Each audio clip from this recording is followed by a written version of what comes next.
Hello दोस्तों, यहाँ पर ये है एक रॉड है मास एम और लेंथ एल, एक साइड पर इंडक्टर है ऑफ इंडक्टेंस एल और एक साइड पर रेसिस्टर है ऑफ रेसिस्टेंस आर। रॉड को इनिशियल स्पीड दिया है यू।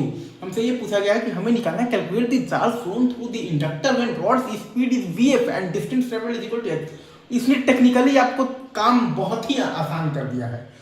ये जो चीज देकर मतलब इसमें बोला है charge flown through the inductor, मतलब कि इंडक्टर का current integral of the I two D t बताना है जब रॉड का स्पीड है आपके पास तो वी एफ और integral of v d T बराबर है x. Integral of the v d T is the distance travel बराबर है एक्स, क्योंकि टर्निंग नहीं हो रहा ऑब्वियसली अगर आपको ज्यादा ही डेप्थ है तो। हाँ, अगेन हम लोग बेसिक्स हम लोग पकड़ते हैं। केवीएल क्या कहता है, वीबीएल बराबर होगा L D I T by D T बराबर होगा आई वन आर के। और ये तो न्यूटन्स लॉ ऑफ मोशन क्या कहता है, m d you by D T बराबर माइनस आई एल बी बराबर माइनस आई वन प्लस मतलब कि i two into L b, i बराबर i one plus I two obviously, और ई बराबर वी बी एल आई बराबर, और हम जानते हैं कि एफ बराबर आई एल बी। अच्छा, अब ये वाला न्यूटन्स लॉ ऑफ मोशन वाले इक्वेशन को अगर हम लोग तो बेसिकली पकड़ेंगे M into D you by D T बराबर माइनस आई वन प्लस आई टू इंटू एल बी को, तो integral of the M D B बराबर क्या आएगा, minus integral of the I one plus I two into D T into L B.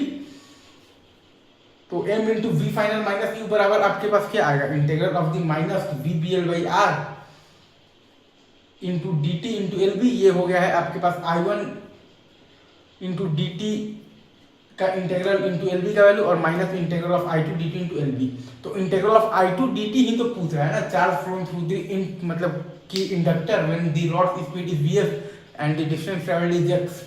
तो integral of I two D T जो पूछ रहा है वो मतलब आ जाएगा हमारे पास minus M times V F minus you minus B square L square by are into X by B L.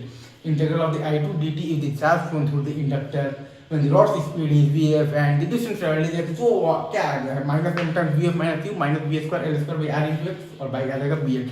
Integral of the v d t को हमने लिख दिया है यहाँ पर x मतलब लिख दिया है, और integral of the I two D t को लिख दिया है q charge. Integral of v d t को x और integral of I two D t को लिख दिया है क्यू चार्ज। बाकी वही तीन चार इक्वेशंस। तो सवाल पूछने का तरीका अलग है, बाकी अगर वो जनरल वी पूछता तब तो हमें वी में बनाना पड़ता ऑर्डर टू का इक्वेशन और सॉल्व करना पड़ता, वो एक अलग बात है। चलिए ठीक है सर, आगे बढ़ते हैं मूव ऑन।